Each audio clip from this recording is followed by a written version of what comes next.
nacionales. Está grave esto, Abigail. El gobierno quiere vender todo. Es cómodo gobernar, pues, ¿no? Deshaciéndose de todo lo que hay en este país, pues, ¿no? Pero la verdad es que es realmente preocupante. No se preocupe mucho, Abigail, le va a doler la cabeza. No se preocupe mucho. Pero sí, digamos, con eso nos están mostrando, jóvenes, que no hay plata, que estos quieren vender todo. Si pudieran vendernos a usted y a mí, Abigail, lo hicieran, digamos, ¿no? Pero ¿cuánto irán a dar pues por nosotros, no? Ese es el problema. Bien, vamos a retomar nuestras actividades con el presupuesto general del Estado. Habíamos dicho ya cuáles son los pasos que se tienen que seguir para la aprobación del presupuesto. Una vez que el presupuesto general del Estado ya se encuentra en el Congreso Nacional o la Asamblea Plurinacional, como ustedes quieran llamarlo, es lo mismo. Ya ustedes saben que la Asamblea Plurinacional está conformada por todos los diputados y por todos los senadores. Entonces, primeramente, quien analiza la cuestión del presupuesto general del Estado viene a ser la Cámara de Diputados, que se la conoce como la Cámara de Origen. Y una vez que la Cámara de Diputados aprobó el presupuesto, esto hay que pasarlo a la Cámara de Senadores. La Cámara de Senadores se llama también la Cámara Alta o la Cámara Revisora. Si diputados y senadores aprobaron el presupuesto general del Estado, entonces ya la Asamblea Pluri entrega el presupuesto general del Estado con el proyecto de ley que se llama la ley financial. La ley financial es la ley que aprueba el presupuesto general del Estado. Entonces, la Asamblea Pluri le entrega a Arce Catacora, que es el órgano ejecutivo, el presupuesto general del Estado y le entrega también el proyecto de ley llamada como la ley financiera para que Arce Catacora la firme y de esa forma quede aprobado el presupuesto general del Estado ya como una ley del Estado.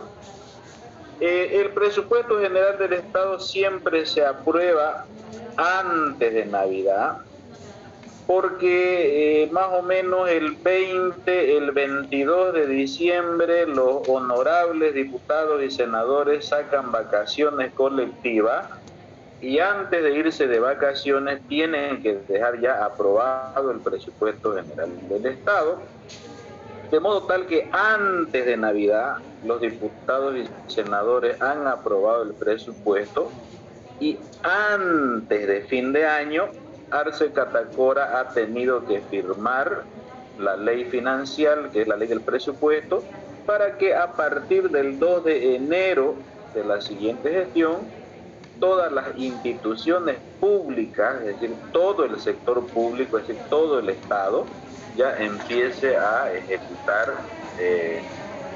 su presupuesto, ¿no?, que ellos habían elaborado. Por ejemplo, a partir del 2 de enero, la Gabriel René Moreno, por ejemplo, ya empieza a ejecutar la plata. Tienen que pagarle, por ejemplo, sueldos a los poderosos catedráticos, ¿no? El sueldo de diciembre se lo pagan los primeros días de enero. Ahora, si la Cámara de Senadores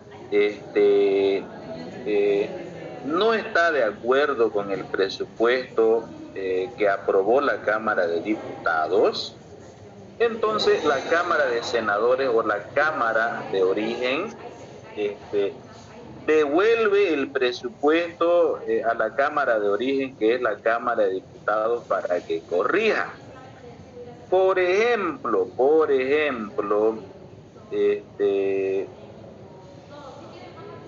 si el gobierno que le entregó el presupuesto a la Cámara de Diputados, y la Cámara de Diputados aprobó ese presupuesto, pero resulta que la Cámara de Senadores ha observado que, por ejemplo, me voy a inventar, ¿ya?, La Cámara de Senadores ha observado que se le está dando mucho presupuesto a los militares y la policía. Entonces, la Cámara de Senadores dice, como se le está dando mucha plata a los policías y los militares, nosotros los senadores planteamos que se reduzca el presupuesto de los policías y los militares y con esa plata se puedan construir 9 hospitales de tercer nivel, cada hospital en cada uno de los departamentos. Entonces entenderán ustedes que nosotros estamos ante un problema porque resulta que la Cámara de Senadores ha observado a lo que ya aprobó diputados, y es por esa razón de que cuando hay esos problemas, por eso fíjense qué tan importante, jóvenes, es tener una oposición, ya sea en la Cámara de Diputados y en la Cámara de Senadores, porque cuando diputados y senadores responden al gobierno, entonces se aprueba lo que quiere el gobierno. Entonces, siguiendo con ese, si senadores y diputados no están de acuerdo, mejor dicho, los senadores están planteando que se modifique el presupuesto, que se le baje el techo presupuestario a los militares y policías para que se construyan 9 hospitales de tercer nivel en cada uno de los departamentos.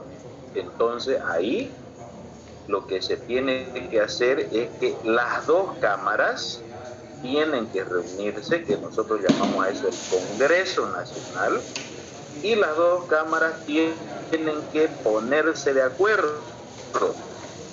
Y para eso se convoca a reunión de diputados y senadores para que traten el presupuesto general del Estado por tiempo y materia. ¿Qué significa el tratamiento por tiempo y materia? El tratamiento por tiempo y materia significa que diputados y senadores tienen que ponerse de acuerdo para aprobar el presupuesto. A lo mejor una salida salomónica, digamos, que pueden tomar los honorables diputados y senadores, sería que, por ejemplo, se le disminuya solamente una pequeña partecita de presupuesto a los militares y policías, y que con eso se puedan construir 4 hospitales de tercer nivel, y para el siguiente presupuesto se puedan construir los 5 hospitales de tercer nivel. Ese es un acuerdo, por ejemplo, al que pueden arribar diputados y senadores, y por eso es que ellos tienen que reunirse por tiempo y materia. Es decir, que sí o sí tienen que ponerse de acuerdo, porque sucede, jóvenes, de que hay un periodo de 60 días para que los honorables diputados y senadores se pongan de acuerdo. Por ejemplo, si los diputados han recibido el presupuesto general del Estado de parte del gobierno el 15 de octubre, entonces los 60 días se cumplen el 15 de diciembre. Entonces ahí es donde tienen que ponerse de acuerdo los honorables diputados y senadores para aprobar el presupuesto. Hay un hecho muy importante en los últimos años, y es que el presupuesto siempre ha sido aprobado antes de que se inicie la siguiente gestión fiscal, porque en años anteriores, jóvenes, más o menos ya estábamos en enero, febrero, marzo de la siguiente gestión, y resulta que el presupuesto no estaba aprobado. Si el presupuesto no está aprobado por los diputados y los senadores, ningún empleado público puede mover plata ya de su institución, porque en primer lugar las cuentas están congeladas hasta que no se apruebe la ley financiera.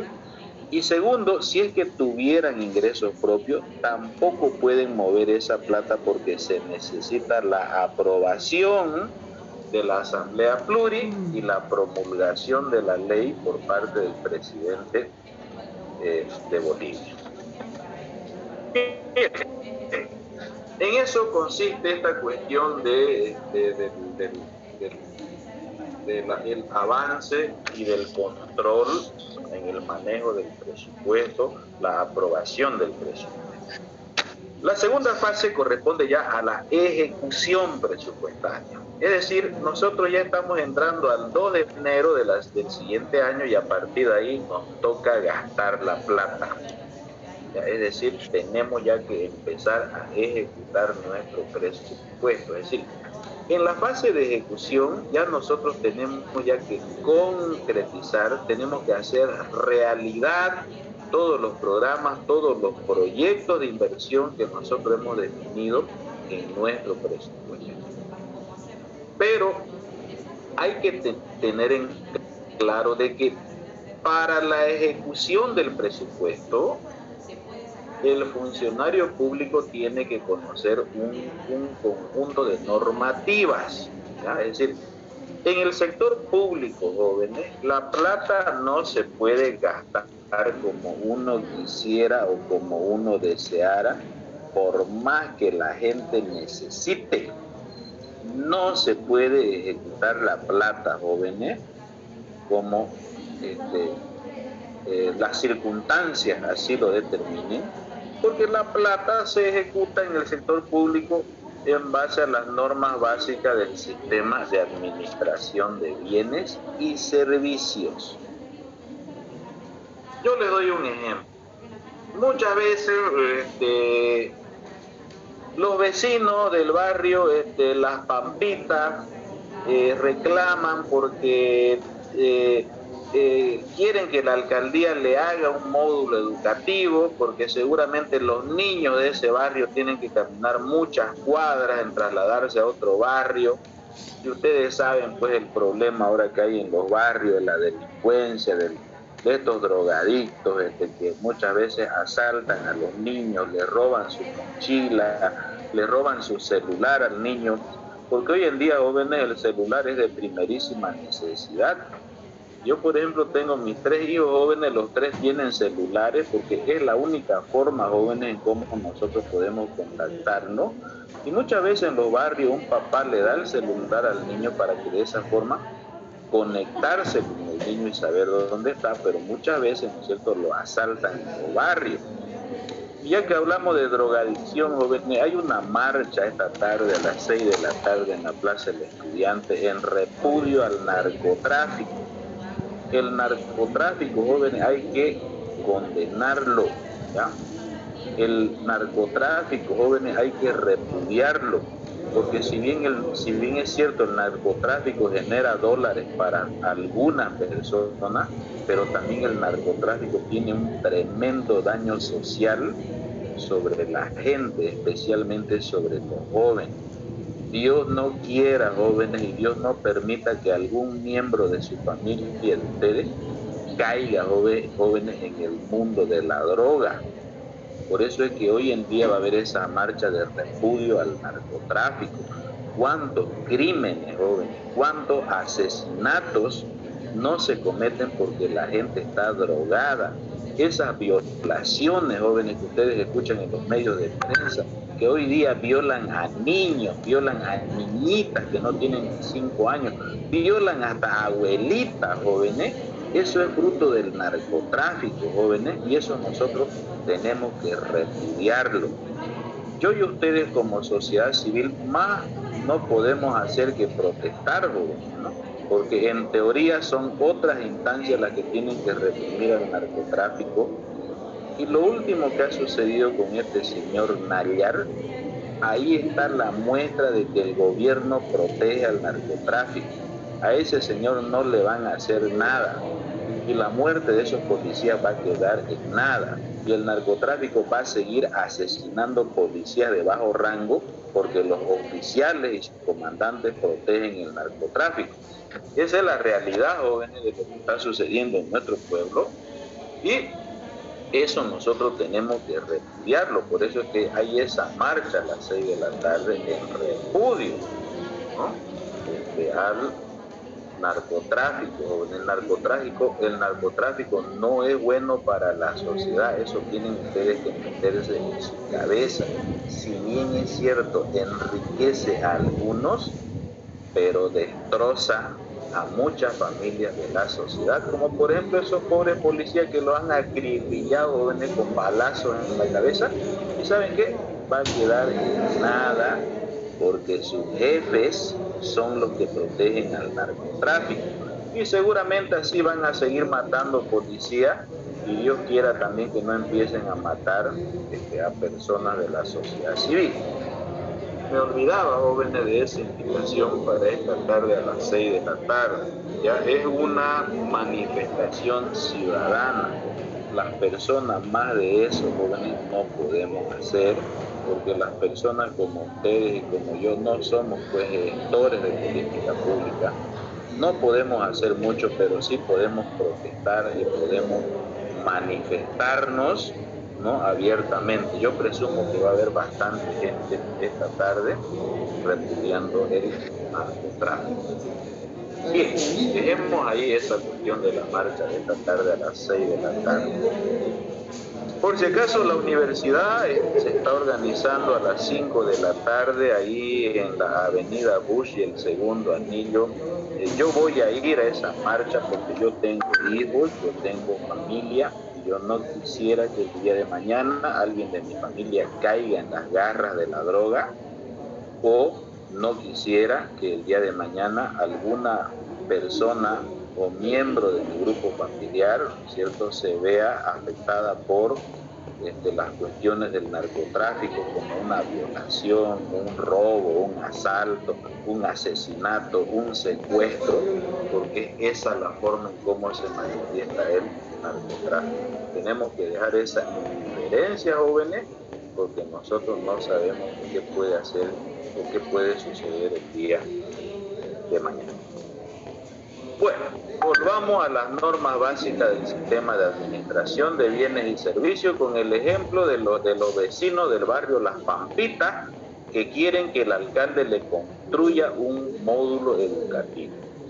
El alcalde, jóvenes, no puede hacer la obra inmediatamente, porque a veces los vecinos dicen en la televisión: queremos que venga el alcalde ahorita, que se reúna con nosotros porque mañana queremos que empiecen a construir el módulo educativo. El alcalde no puede hacer eso, jóvenes, porque el alcalde tiene que enmarcarse en las normas de contratación de bienes y servicios. Y en estas normas se establece cuáles son los pasos y los procedimientos para ejecutar la plata del presupuesto, que eso es lo que vamos a ver a continuación. Hay un hecho muy interesante, jóvenes, en nuestra normativa, y el hecho interesante es que, por ejemplo, los gobernadores y alcaldes. ¿Alguien conoce, jóvenes, a este artista Jesse Uribe, de este grupo? Ustedes que están más al tanto al grito de la moda. ¿Alguien conoce, jóvenes, a ese Jesse Uribe? ¿Nadie, jóvenes? Bueno, es que me ha llegado una noticia ahorita y quería ver si ustedes lo conocen. Bueno, la ley de administración presupuestaria ha establecido que los alcaldes en Bolivia tienen por obligación invertir el 75% de su presupuesto y solamente pueden destinar un 25% de su presupuesto a gasto corriente. Y los gobernadores tienen que invertir el 85% de su presupuesto y solamente un 15% destinarlo a gasto corriente. Pero hay un hecho interesante, jóvenes, es que el gobierno central y las universidades públicas no tienen ninguna restricción presupuestaria. Y ese es el gran problema, jóvenes, fundamentalmente en el gobierno central y en las universidades públicas. Por ejemplo, en la Gabriel René Moreno, jóvenes, casi el 70% del presupuesto es para pagar sueldos y salarios, ¿ya? La Gabriel René Moreno, jóvenes, por si ustedes no sabían o no se informaron, tiene más trabajadores administrativos que profesores universitarios. Y resulta que la función que tiene la Gabriel René Moreno es precisamente formar jóvenes, formar estudiantes. Por tanto, pues, el número de docentes debería ser mayor que los trabajadores administrativos. Pero no es así, joven. En la Gabriel René Moreno hay trabajadores administrativos a patada. Y esas irregularidades muchas veces se realizan porque no hay ningún mandato o no existe ninguna restricción presupuestaria ni para el gobierno central ni tampoco para las universidades públicas. En cambio, los municipios y las gobernaciones sí tienen esa restricción presupuestaria. Bien.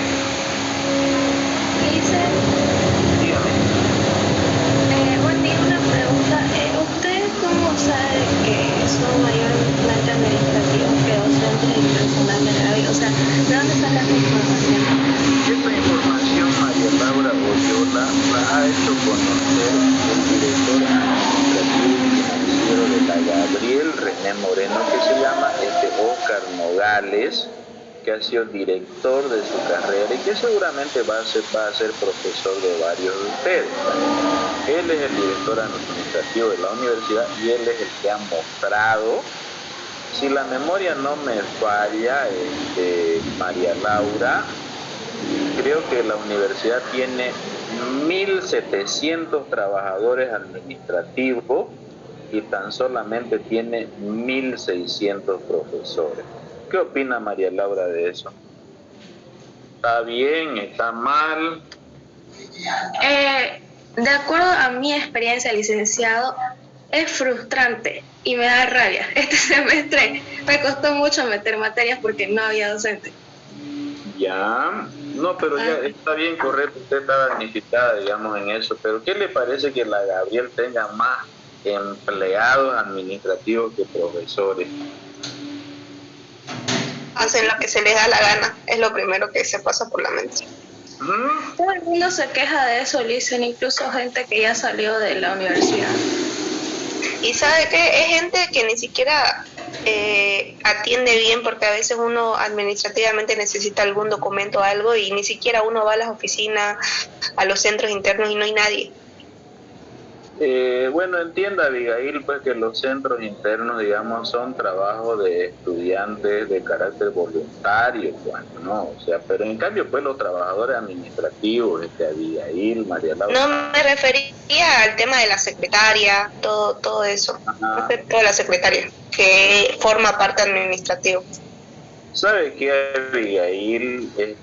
Yo tengo mi hijo que ha entrado a estudiar ingeniería comercial y entró en el año 2020 en plena pandemia, y entenderá usted que claro había el problema de la cuarentena rígida, y entonces mi hijo no presentó un montón de papeles. Creo que le han dado plazo hasta el 30 de junio a varios estudiantes también que no han presentado papeles, que tienen que hacerlo porque si no le van a bloquear la matrícula.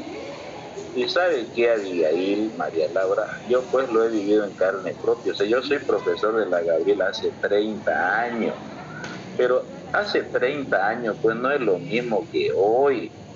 Los pagos que tienen que hacerse a veces tienen que hacérselos ahí en cajas en las facultades o en cajas ahí en el campus universitario. Y por ejemplo tuve que ir 3 veces a buscar a una cajera y nunca la pillé a Abigail, porque se había ido, que no estaba, que se enfermó, que no sé qué, y por último que no te atienden, y uno no puede reclamar a nadie. O sea, una desgracia, un desastre. O sea, yo lo acabo de vivir en carne propia porque tuve que hacer varios trámites para regularizar la permanencia de mi hijo en la universidad, y yo también comparto con ustedes, ¿ya? O sea, esos trabajadores jóvenes son mayoría que los docentes. Por eso María Laura, la información la ha dado el licenciado Oscar Nogales, que es profesor, que es director administrativo y financiero de la Gabriel y que también es profesor de nuestra facultad en su carrera y que seguramente va a ser profesor de ustedes en alguna materia, si es que ya no es su profesor. Listen, pero ¿por qué medio? Digamos, o sea, ¿por su Facebook o qué medio? ¿Cómo lo informó él? Sí. Eso me pregunta. Él lo informó en una... Nos citaron a una especie de asamblea a los profesores el año pasado, porque recuerde que no había plata el año pasado. Y entonces nos citaron a una asamblea a los profesores para informarnos de cuál era la situación económico-financiera de la Gabriel. Y fue ahí donde salió esta información que la proporcionó el licenciado Nogales. Pero creo, María Laura, también se les debería informar a los estudiantes, ¿no ve? Sí. Sí, pero ¿sabe qué, María Laura? Abigail, para eso puede estar la FUL. ¿Dónde está la FUL? ¿Dónde están sus delegados al Consejo Universitario? ¿No será que son ellos los que tienen que informarle a ustedes? ¿Qué cree usted, María Laura? Licenciado, yo no sé qué es la FUL.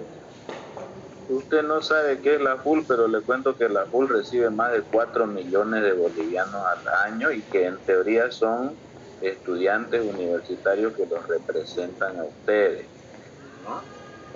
Entonces, en teoría es eso, ¿no? Entonces, fíjese usted, por eso es que creo que hay elecciones, jóvenes. Cuidado que ustedes estén votando por esa gente que solamente los busca para votar por ustedes, para ofrecerle de todo y que después ustedes no lo van a ver nunca más, ¿no? Cuidado que... Eso iba a decir, ¿dónde están ahora? Están en Holgorio. Bueno, elecciones.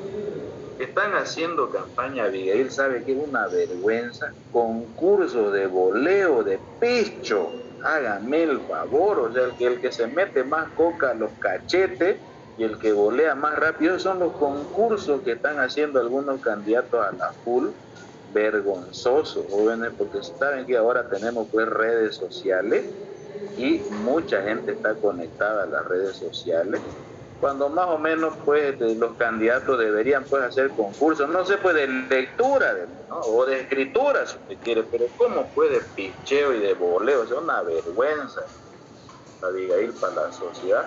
La vergüenza también es que haya estudiantes que los apoyen, porque está bien que lo hagan, pero que no tengan el apoyo ya es diferente, pero hay mucha gente que les gusta eso.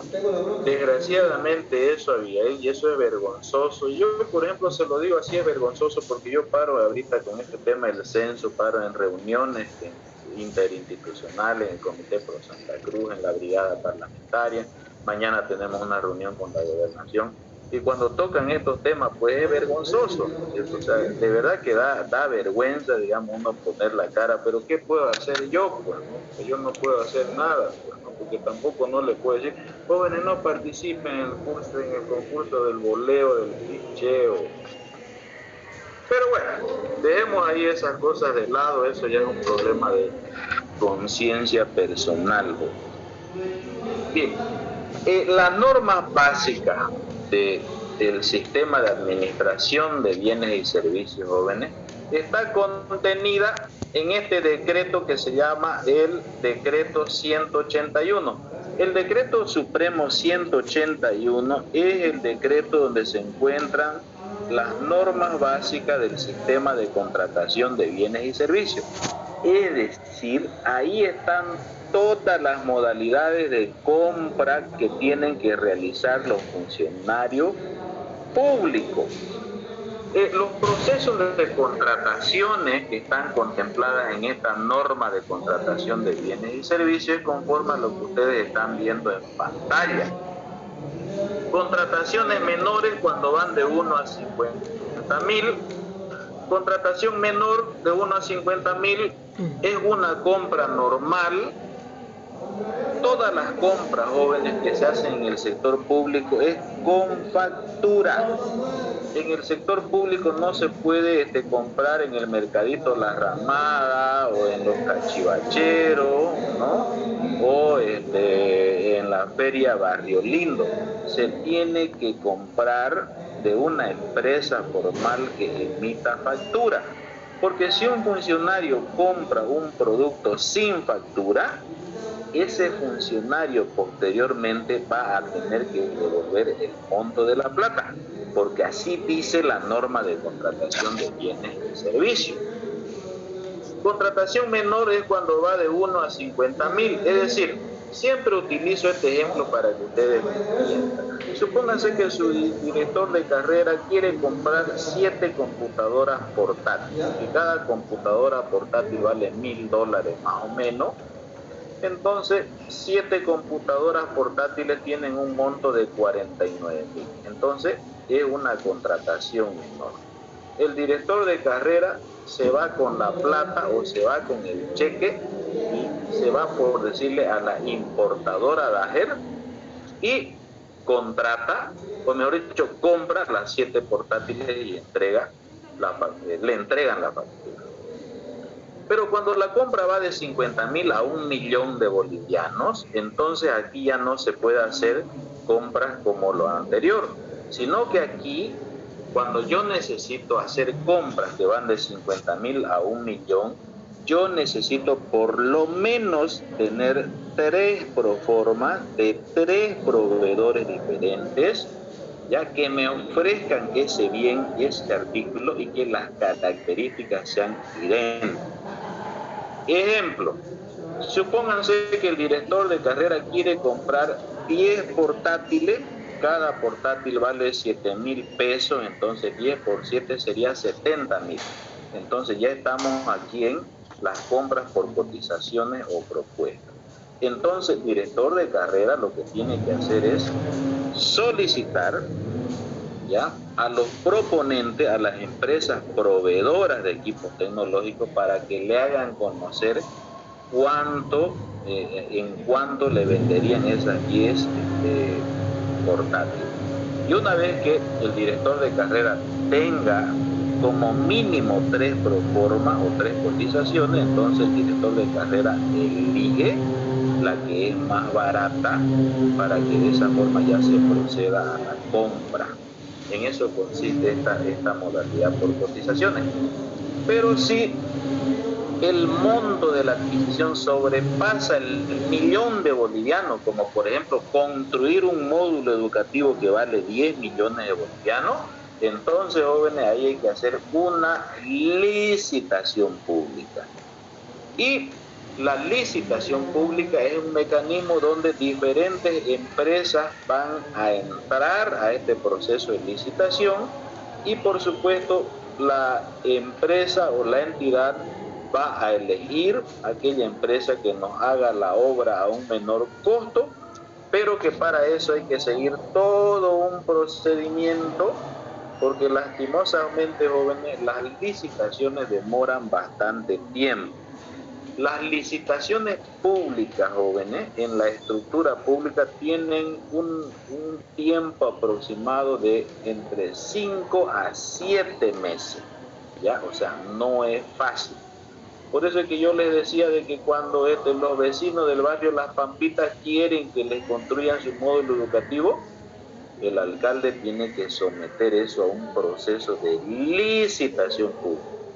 Y si hoy somos junio, ¿ya?, que es el mes en el que el barrio nos está pidiendo la obra, si Johnny Fernández tiene funcionarios capos, ¿no?, hábiles, ¿no?, eficientes, esa obra recién se podría estar haciendo en el mes de enero 2023, porque así están establecidos los procedimientos en estas normas básicas de administración de bienes y servicios.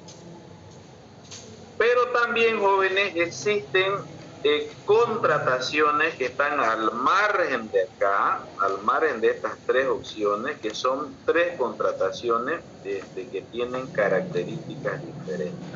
Una de ellas es, por ejemplo, la contratación por excepción, la contratación por emergencia o la contratación directa. No tienen límites de monto este tipo de modalidades de contratación, porque pueden ser de 1 millón, de 10 millones, de 100 millones, de 200 millones, de 300 millones de bolivianos. Son modalidades de contratación muy especiales. ¿Qué significa, por ejemplo, la contratación por excepción? Que eso es lo que vamos a explicar en este momento.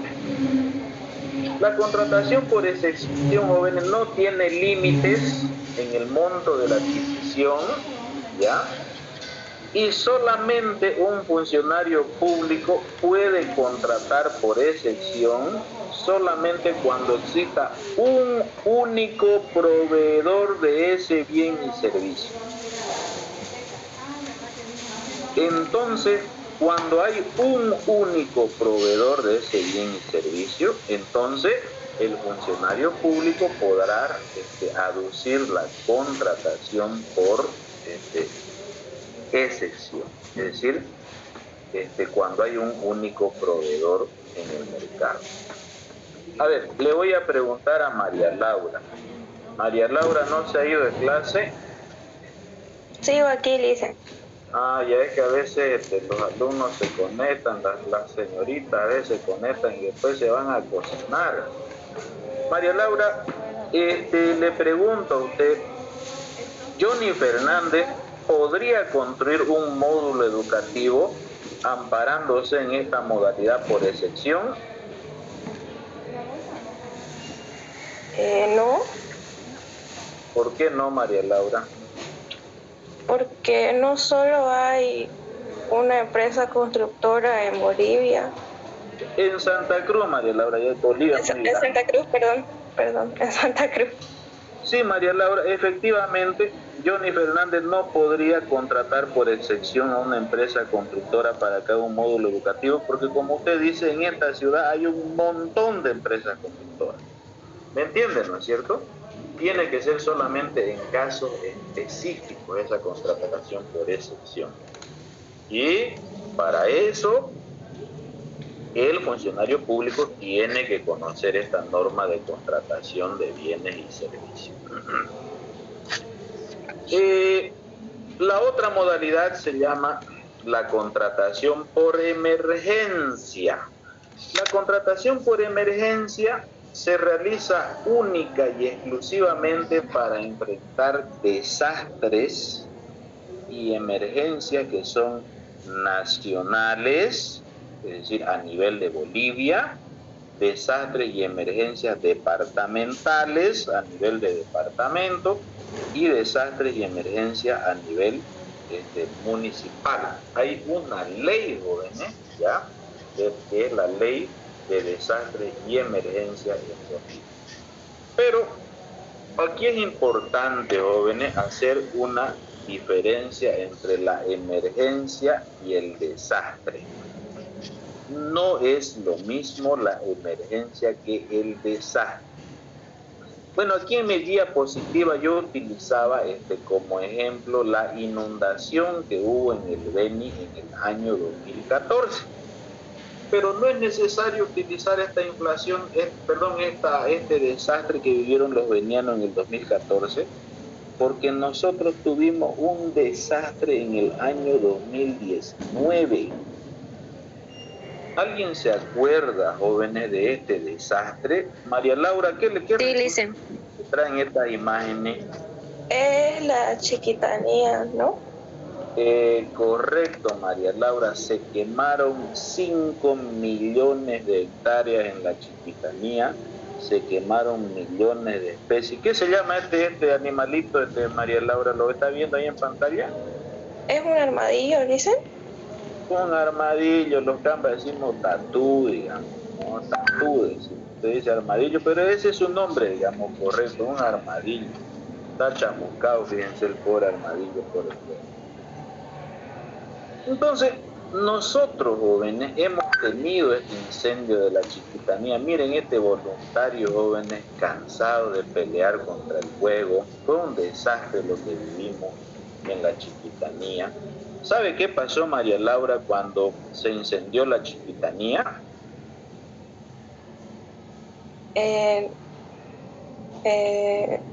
Varios bomberos se ofrecieron como voluntarios para ir a ayudar. Estudiantes universitarios, María Laura de la Gabriel, yo tuve alumnos que se fueron de voluntarios a la Chiquitanía, porque fue verdaderamente un desastre lo que pasó. Mire usted, cuando se incendió la Chiquitanía, ¿ya?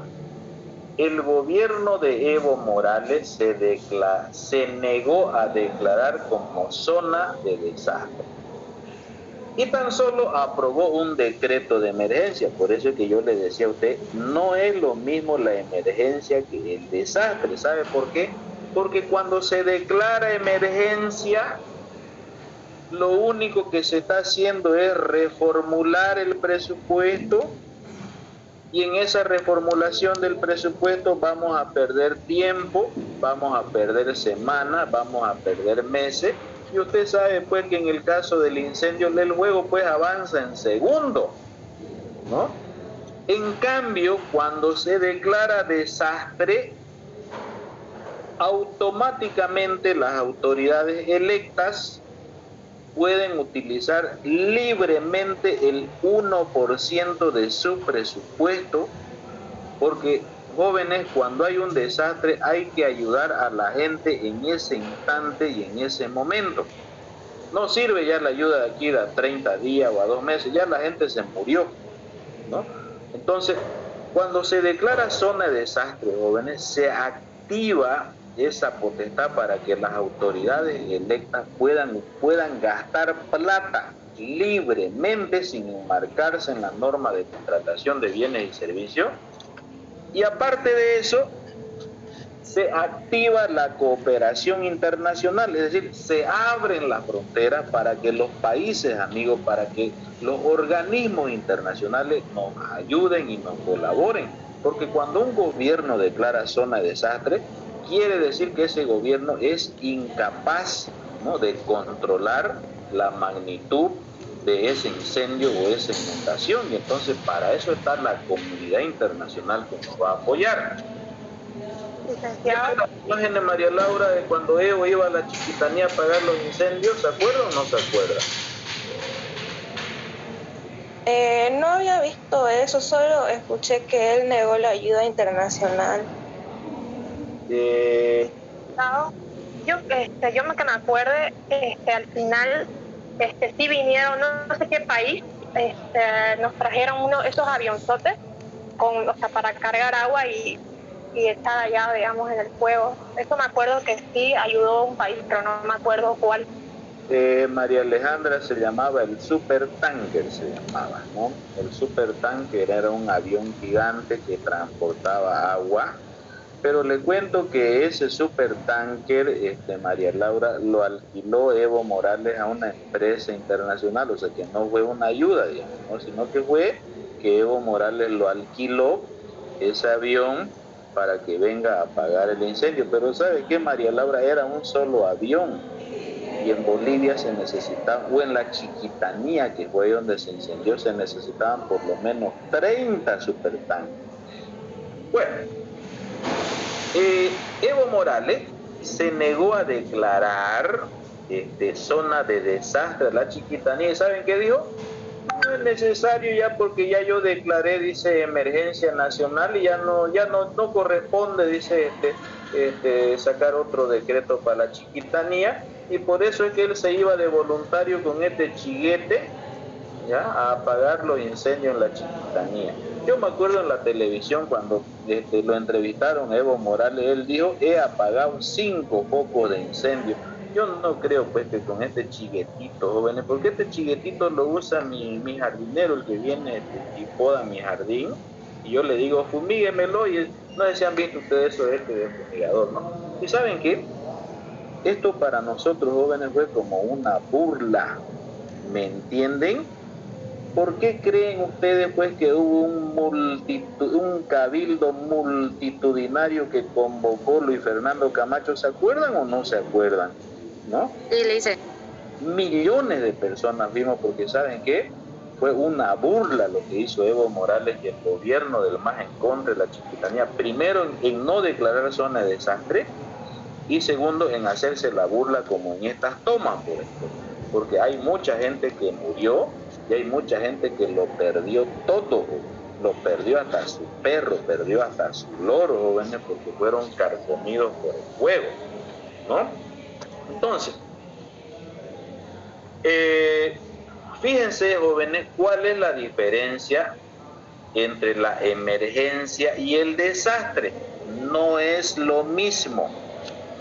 La emergencia se da cuando hay un siniestro, un incendio, una sequía, una inundación y ese municipio necesita ayuda. Cuando se declara emergencia, jóvenes, la emergencia significa, por ejemplo, en un municipio, que los empleados del municipio preparan desde la modificación del presupuesto, hacen una reformulación presupuestaria, es decir, van a destinar plata para destinarlo a esa contingencia, esa desgracia que está presentada en su municipio, y modifican el presupuesto y se lo entregan al alcalde para que el alcalde firme esa modificación presupuestaria. Una vez que el alcalde firmó esa modificación presupuestaria, lo entrega a su parte legislativa, que es el Consejo Municipal, para que el Consejo Municipal se lo apruebe. Y una vez que el alcalde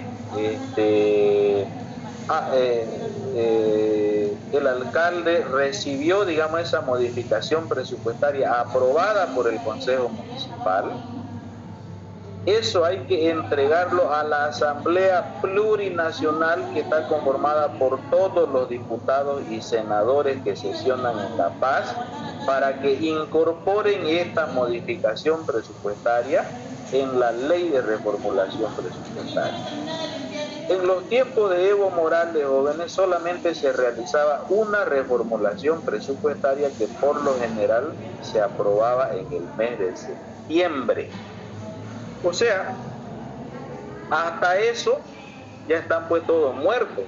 O se quemó todo, o se inundó todo, o no pudimos ayudar a las personas, porque esto es puro papeleo, es cuestión burocrática, ¿no? Entonces, entiendan, esto es lo que se llama emergencia. Pero la declaratoria de desastre sigue estos pasos. Quien primero declara como zona de desastre es el alcalde del municipio, porque el alcalde, que es la autoridad más cercana a esa desgracia o esa contingencia, tiene más detalle de la magnitud, digamos, de ese siniestro. Por eso es que el alcalde es el primero en declarar zona de desastre. Cuando el alcalde ha declarado zona de desastre, recién el gobernador del departamento declara zona de desastre departamental. El gobernador no puede declarar zona de desastre si primero no ha declarado zona de desastre el alcalde. ¿Me entienden? Porque el gobernador no puede, digamos, suplantar, ¿no?, a la autoridad del alcalde. Por eso es que primero el alcalde y después es el gobernador que declara zona de desastre departamental. Cuando ambas autoridades locales han declarado zona de desastre municipal y zona de desastre departamental, entonces el gobierno central en La Paz tiene que declarar como zona de desastre nacional. Y cuando el gobierno central en La Paz declara zona de desastre nacional, entonces los alcaldes, los gobernadores, ya el propio gobierno central pueden utilizar hasta el 1% de su presupuesto en forma libre y en forma irrestricta, sin enmarcarse en la norma de contratación de bienes y servicios.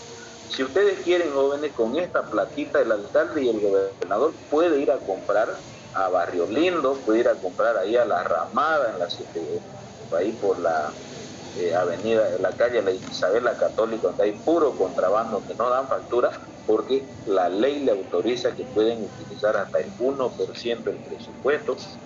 Y aparte de eso, jóvenes, nosotros abrimos, ¿no?, nuestras fronteras para que vengan los países amigos y vengan los organismos internacionales a colaborarnos y a ayudarnos.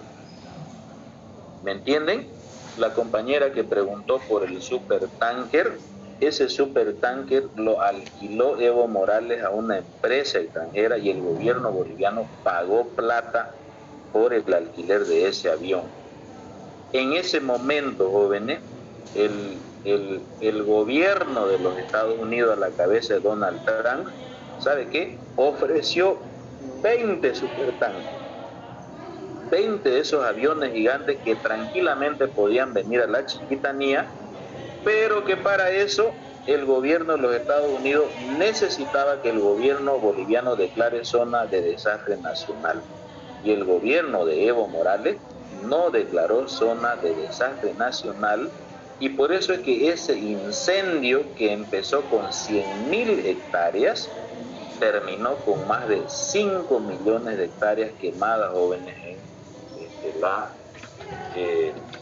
Chiquitanía. ¿Alguna pregunta, alguna duda, alguna inquietud, alguna curiosidad?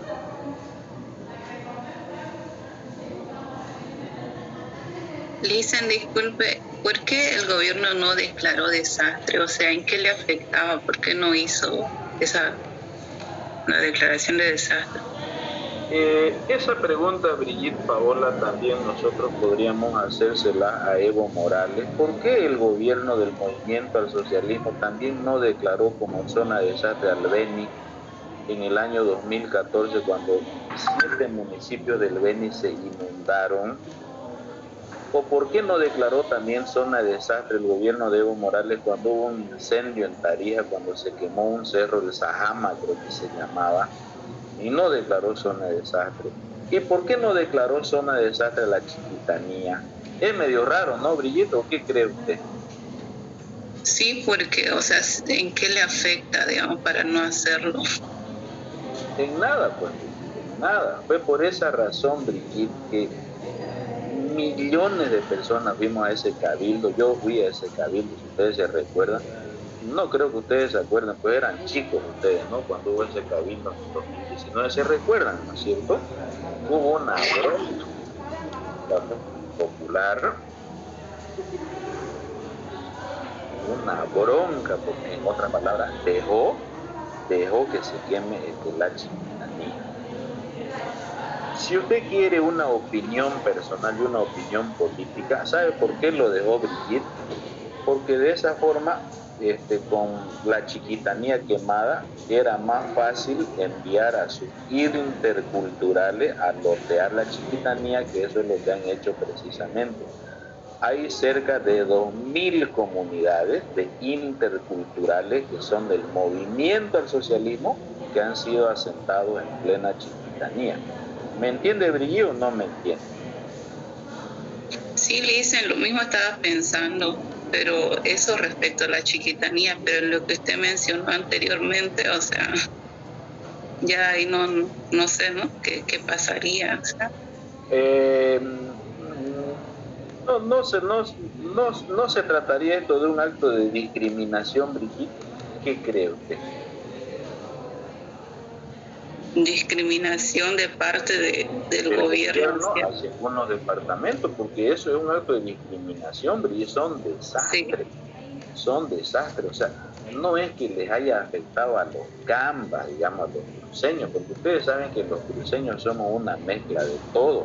En la Chiquitanía viven orureños, viven pandinos, viven potosinos. En este mismo curso, jóvenes, nosotros tenemos gente que es descendiente, que tiene familiares en Potosí, en Oruro. Yo tengo 2 hermanas. Mi hermana mayor se casó con un paceño, mi otra hermana se casó con un sucrense, mi hermano se casó con una veniana. Se están dando cuenta de lo que es Santa Cruz, ¿cierto? O sea, no es que sean los cambas, digamos, sino que nosotros los cruceños somos fruto de un proceso de migración incesante. Y eso es lo que no entienden en este país, porque desde el occidente nos hacen ver como que los cambas son blancos, ojos celestes, racistas, discriminadores, abusivos, porque esa más o menos es la concepción que nos han dado a los cruceños. Por supuesto que esa no es, digamos, la concepción real, pero Eso fue lo que pasó, jóvenes, en la Chiquitanía. No hubo la ayuda internacional porque Bolivia decía que no la necesitaba, y aparte de eso, como el gobierno de Evo Morales no declaró zona de desastre, el alcalde y el gobernador no pudieron utilizar plata de su presupuesto para ayudar y para auxiliar a su propia gente. Mire, para que ustedes me entiendan mejor. Este era el presupuesto 2020 que manejó el gobierno central, 210.000 millones. Este es el presupuesto del municipio de Santa Cruz. En esa época era la SOSA, la dueña del municipio, con 3.400.000 bolivianos.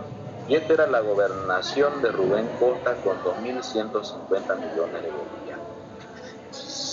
Supongamos que en la ciudad de Santa Cruz de la Sierra se presente un desastre. No sé, se hundió el plan 3000. O sea, Dios no lo quiera, por favor, de que eso vaya a suceder, pero es solamente un ejemplo, por favor. Porque una vez di este ejemplo y había un alumno que vivía en el plan 3000 y me dijo, ¿y usted por qué utiliza, me dice, no como ejemplo el plan 3000? Porque es el primer barrio que se me vino a la cabeza. Solamente con fines didácticos. Supónganse de que haya un terremoto en Santa Cruz y el epicentro del terremoto es el plan 3000. Quiere decir que el plan 3000 se va a hundir, se va a quebrar la tierra, se van a tragar las casas, las personas. Estamos nosotros frente a una situación de desastre, porque tenemos que ayudar, jóvenes, a la gente. Primero salvar vidas y después tratar de recuperar sus cositas. Si ocurriera eso, si el alcalde de la ciudad, si el gobernador declaran zona de desastre y si el gobierno declara zona de desastre, entonces esta es la plata que se podría utilizar libremente para colaborar, para ayudar y para salvar vidas en el plan. El gobierno podría disponer más de 2.100 millones bolivianos, son 300 millones de dólares, jóvenes. El municipio podría disponer 35 millones y la gobernación podría disponer de 21 millones de pesos. O sea, fíjense, 31 millones de dólares nosotros hubiésemos tenido de libre disponibilidad para ayudar a la gente. Porque muchas veces, jóvenes, la gente en estas contingencias quedan con daños físicos, con daños estructurales, y hay que mandarlos inmediatamente al extranjero. Y cuando hay platita, yo tranquilamente puedo alquilar aviones, puedo financiarle los pasajes a esa persona que está damnificada juntamente con un familiar, con dos familiares, y mandarlo, no sé, pues a la Argentina o al Brasil con esta plata. Con esta plata yo puedo comprar agua en bidones, con esta plata puedo comprar medicamentos, con esta plata yo puedo comprar carpas para que la gente duerma ahí, con esta plata yo puedo comprar comida, puedo hacer ollas comunes para que esta gente que ha sido damnificada pueda ser auxiliada. Entonces, se están dando cuenta, jóvenes, que no es lo mismo la declaratoria de desastre que la declaratoria de emergencia. ¿Alguna pregunta? ¿Les quedó claro? Bien. Presumo que les quedó claro, su silencio lo dice todo. Ahora, la otra modalidad, ya hemos hablado de la contratación por excepción, hemos hablado de la contratación por emergencia, ahora corresponde hablar de la contratación por la vía directa. La contratación por la vía directa en el sector público, jóvenes, solamente procede en estos casos. Por ejemplo, el CEGIP, que es una institución pública que tiene movilidades, que tiene camionetas porque coordina su trabajo entre la ciudad y las provincias. El CEGIP necesita que un surtidor le provea combustible. El CEGIP no necesita hacer una licitación pública. El CEGIP puede hacer un contrato con un surtidor para que le provea combustible a su vehículo por la vía directa. O por ejemplo, Entel que anda buscando colocar sus oficinas en zonas visibles, en forma directa puede contratar los servicios de alquiler de un inmueble para colocar sus oficinas, por lo general en la esquina de un barrio, generalmente en avenidas de alto tráfico. No necesita Entel, por ejemplo, hacer una licitación pública porque la norma de contratación de bienes y servicios le autoriza la contratación por la vía directa.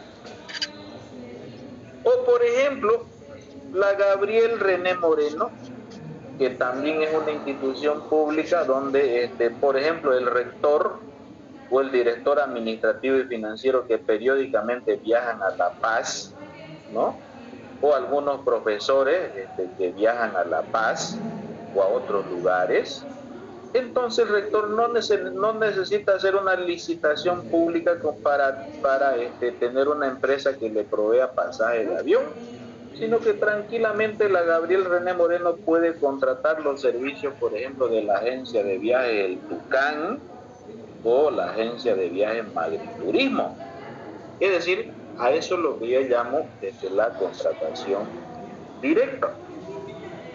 Y aquí también hay una modalidad de contratación directa, pero esta modalidad de contratación directa solamente está autorizada para aquellos municipios que tengan elevado índice de pobreza.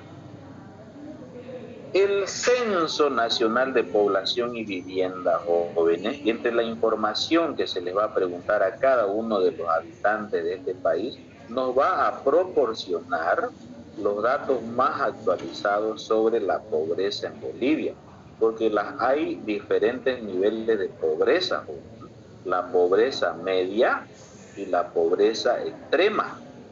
La pobreza media es aquella persona que tiene su casita, que tiene agua, que tiene luz, pero no tiene trabajo y tiene dificultades para comer. Pero esa es una pobreza media. La pobreza extrema, jóvenes, es aquella que comprende a una persona que no tiene dónde vivir, que no tiene acceso a agua, que no tiene acceso a energía eléctrica, que vive en condiciones de indigencia, que no tiene trabajo. A eso es lo que yo llamo la pobreza extrema. Y esos resultados, jóvenes, los vamos a obtener a través del Censo de Población y Vivienda. De ahí la importancia, digamos, de este Censo de Población y Vivienda. En Santa Cruz, por ejemplo, los municipios que tienen elevados índices de pobreza son los municipios vinculados al área del Chaco, como por ejemplo los municipios de Huevo, de Ipati, de Charagua, de Lagunilla, que son municipios extremadamente pobres porque están en el Chaco, y ustedes saben que en el Chaco la temperatura normal es 40-45 grados, no llueve, y cuando hace frío de verdad. Entonces, a esos municipios se les autoriza la contratación directa, a esos municipios que estén dentro de ese mapa de pobreza o que tengan elevados niveles de pobreza. Esa información, jóvenes, sale del Censo de Población para que ustedes vean qué tan importante es la información del operativo censal. ¿Alguna pregunta, alguna duda? ¿Está claro? Lisa, ¿puedo poner la anterior diapositiva, por favor? La anterior diapositiva, María Laura, ¿cuál es esta diapositiva? Espérenme.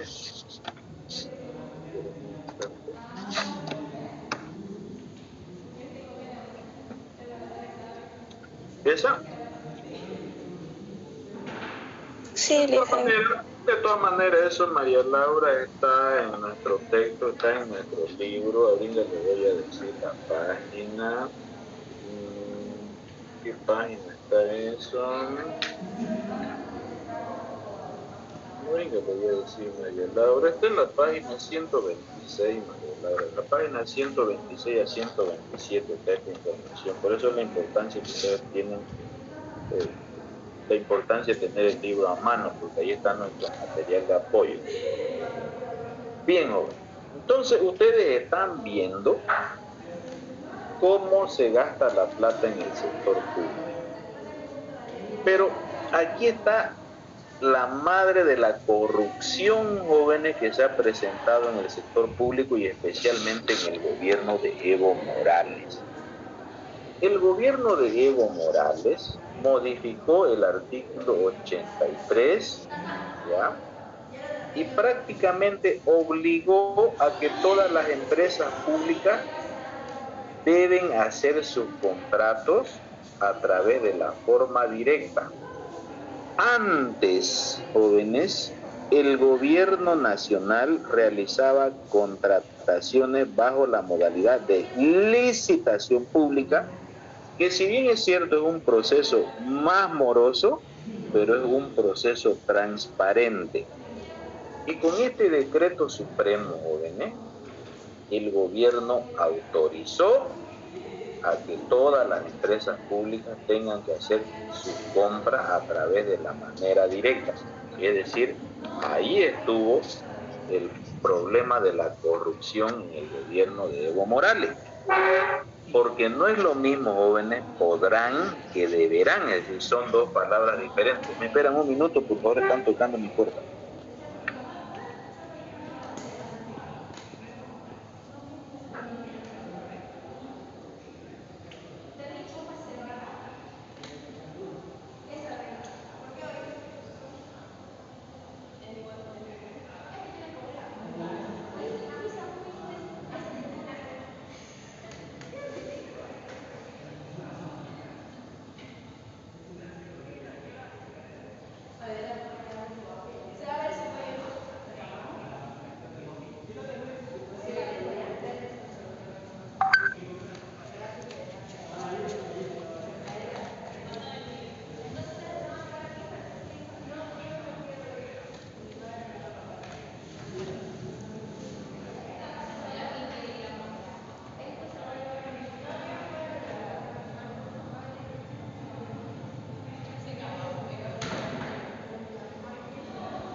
Bien, continuemos, jóvenes, hablando sobre los procesos de licitación. Entonces, cuando dicen, jóvenes, deberán, este es un mandato, este es una orden. Es como si yo les diga a ustedes, ustedes pueden conectarse a las clases de Zoom. O sea, ¿qué significa eso? Si ustedes quieren, se conectan. Si ustedes quieren, no se conectan. Pero si yo les digo, ustedes deben conectarse a las clases de Zoom, el deben es un mandato, ¿ya? Es una instrucción que se debe cumplir. Entonces, aquí, jóvenes, en las contrataciones directas fue el mecanismo que se las mandó prácticamente a las empresas públicas para que cometan actos de corrupción. Este cuadro que ustedes están viendo en la pantalla, yo lo saqué de este libro que se llama ¿Qué hay detrás de la CANSE? Es un libro que escribió este economista paceño que se llama Diego Ayo. ¿A alguien le suena este nombre de la CANSE? A alguien, siempre hay alguien que se acuerda de algo siempre. ¿No les trae algún recuerdo esto a ustedes, la CANSE? Es la empresa de la corrupción, creo, o algo así. Tráfico de influencia con Gabriela Zapata. Correcto, Albert Arteaga. Es la empresa que gerentaba. ¿Quién era Gabriela Zapata, Albert? Se especulaba que era ex del presidente. Era su corteja de Evo Morales. Evo Morales tiene corteja, no tiene esposa. Bueno. Este Diego Ayo realizó un estudio sobre todo lo que hizo esta empresa china, porque la empresa CANSE era una empresa china, pero que esta empresa la manejaba la señora Gabriela Zapata, como dice Albert, ¿no? Era su exnovia, de Evo Morales. Bien, en el año 2005, jóvenes, cuando Carlos Mesa era presidente, el 75% de las compras que realizaba el gobierno lo hacía a través de licitación pública y solamente un 25% lo hacía a través de contrataciones directas. Pero en el año 2006, cuando llegó Evo Morales, ustedes pueden ver que las licitaciones públicas se empezaron a reducir y las contrataciones directas empezaron a crecer y llegamos hasta el año 2015, donde todas las compras del gobierno, de los ministerios y las empresas públicas se hicieron por contratación directa y se acabó la licitación pública, que son procesos absolutamente transparentes, ¿no?, para pasar a procesos oscuros, como son precisamente las contrataciones directas, porque así estaba en la norma de contratación, porque había una orden que decía deberán hacer sus contrataciones por la vía directa. Este cuadro que ustedes están viendo nos está mostrando la cantidad de obras que se entregaron a un montón de empresas chinas que operan en Bolivia. Estos chinos, Abigail, ¿sabe qué? Prácticamente casi nos dejaron sin perros, porque todos los perros se los comían. No sé si está viendo esa imagen ahí. ¿Se enteró que los chinos comen perro o no? Sí. Comen perro, comen chulupi, comen alacranes, comen víboras, estos chinos. Comen de todo. Cuidado que se busque un novio chino, Abigail, y termine comiendo alacranes. Cuidado, porque uno no sabe lo que le espera a la vuelta de la. No me gustan las chinas, licenciado. Bueno. Le dicen, pero los chinos no son ricos. Son los japoneses. Eso. ¿Quién dijo que Creo que todos los asiáticos. Yo dije que son los japoneses. No sé quién me preguntó de los chinos son ricos. ¿Sabe qué? ¿Quién me preguntó? No, esto no logré Oyola.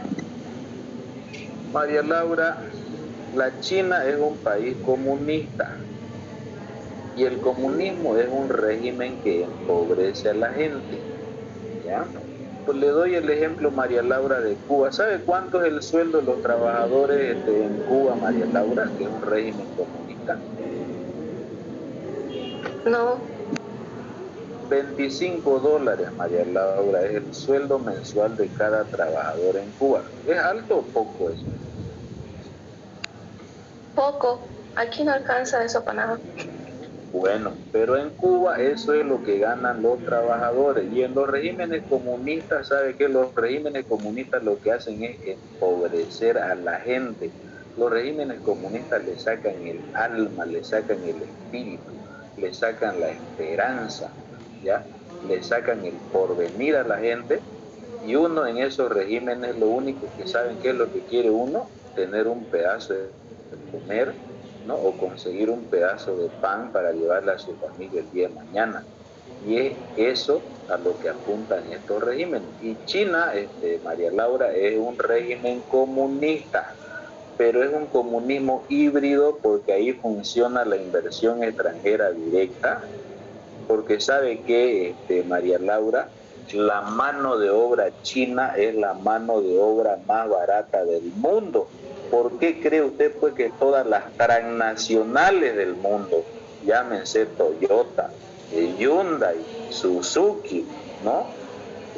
Hitachi, Sony, ¿por qué cree usted que esas grandes empresas transnacionales han asentado sus fábricas en China?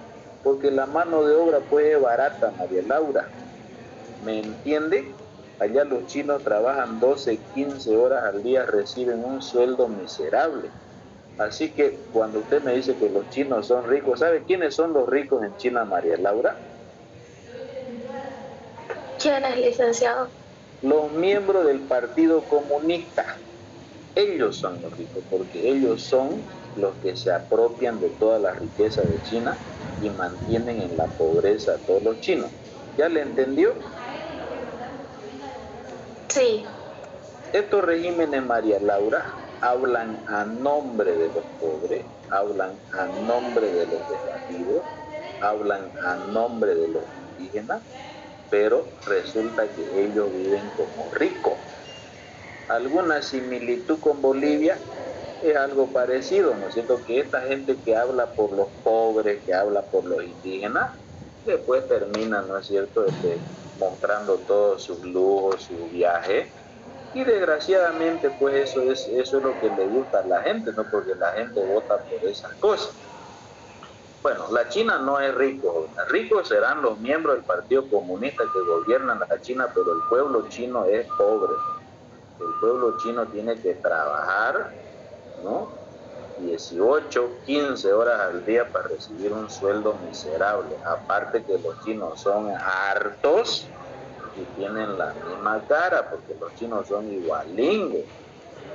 Bueno, estas empresas chinas, jóvenes, han trabajado en Bolivia y el gobierno de Evo Morales le asignó un presupuesto a sus empresas de más de 2.000 millones de dólares. Esta es la empresa Cancela que manejaba Gabriela Zapata. Albert Arteaga, Gabriela Zapata manejó 573 millones de dólares. ¿Eso es harto o poco? Mucho dinero. Harta plata manejó Gabriela Zapata. Y si usted me pregunta dónde está esa plata, yo ¿sabe qué le voy a decir? Vaya a preguntarle a Evo Morales dónde está esa plata, pues, ¿no? Porque estas obras nunca se hicieron, pero el país, Bolivia, destinó, piense usted, más de 2.000 millones de dólares a estos emprendimientos chinos a través de contrataciones directas. Así lo publicó Diego Ayo en este libro que se llama ¿Qué hay detrás de la CAM-C?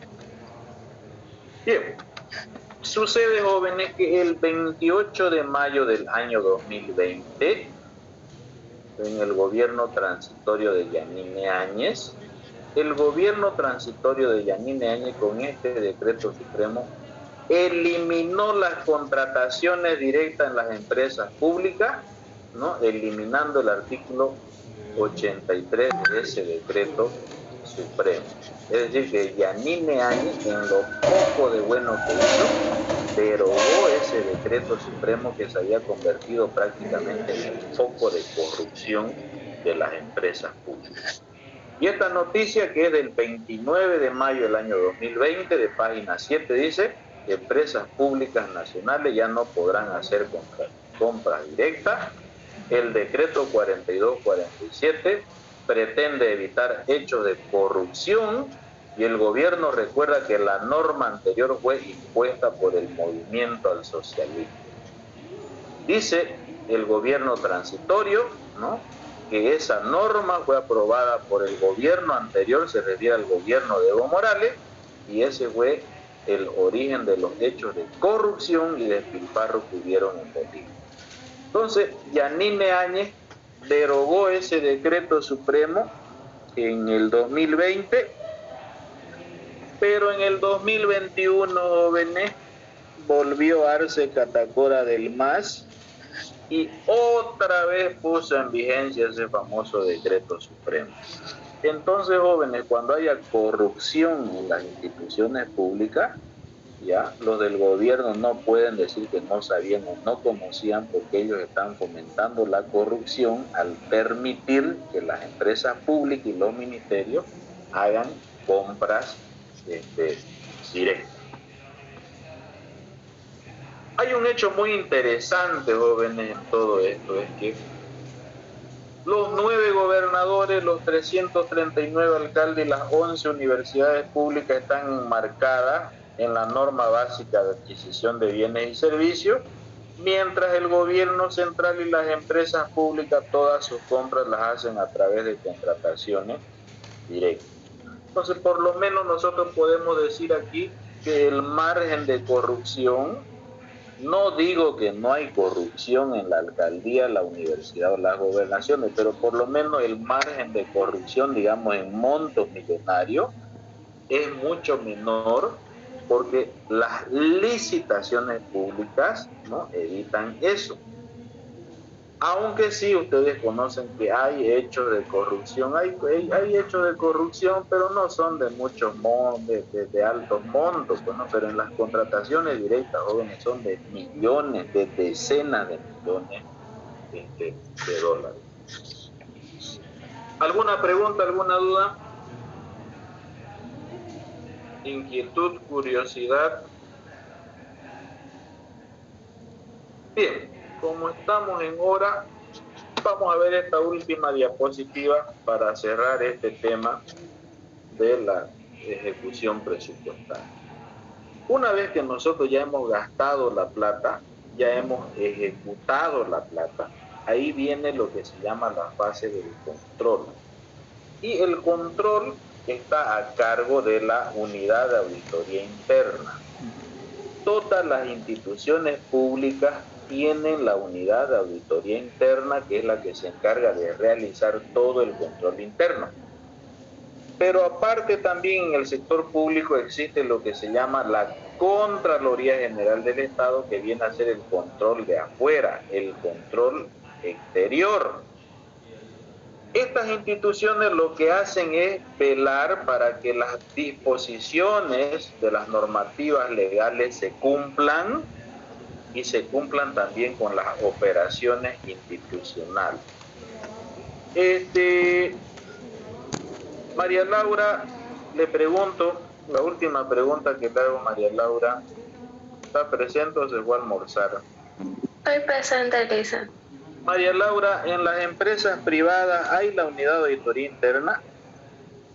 ¿Qué cree usted?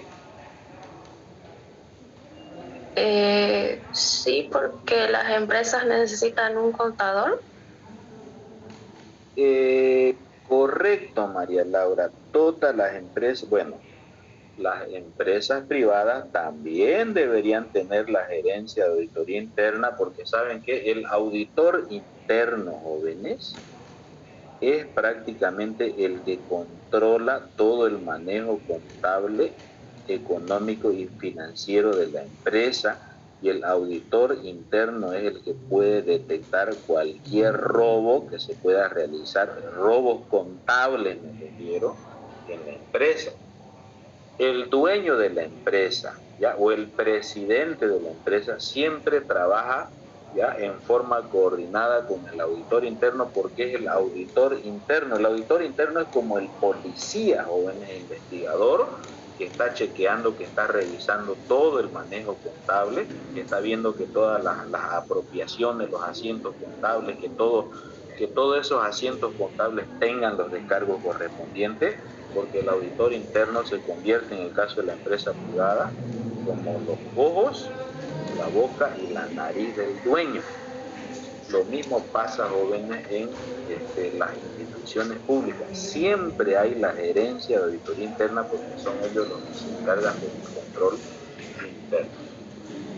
Seguramente ustedes, jóvenes, que tienen el perfil adecuado, el día de mañana tranquilamente ustedes pueden desempeñar el cargo de la gerencia de auditoría interna por el perfil, por la formación que ustedes están teniendo, ¿no? Porque ustedes son ingenieros en finanzas y ustedes están teniendo, digamos, en su malla curricular, se les está dando una formación que tranquilamente ustedes pueden tener las condiciones y las actitudes para ser el gerente de una gerente de auditoría interna de una empresa, ya sea pública o ya sea